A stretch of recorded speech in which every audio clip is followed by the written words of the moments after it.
પથ્થર પણ બોલે છે, જો સાંભળનાર કોઈ મરદ હોય તો.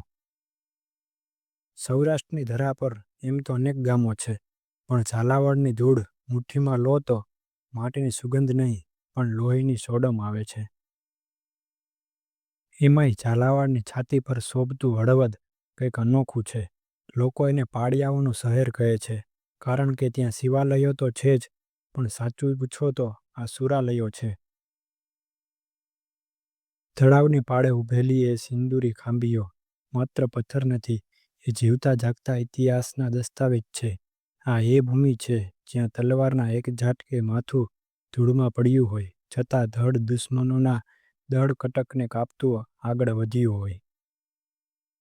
આજે જ્યારે આપણે એ પાળિયા પાસેથી પસાર થઈએ છીએ, ત્યારે ભલે એ પથ્થરો મૌન હોય, પણ કાન માંડીને સાંભળજો, પવનના સુસવાટામાં આજે પણ એ તલવારનો રણકાર અને ઘોડાઓની હણહણાટી સંભળાશે.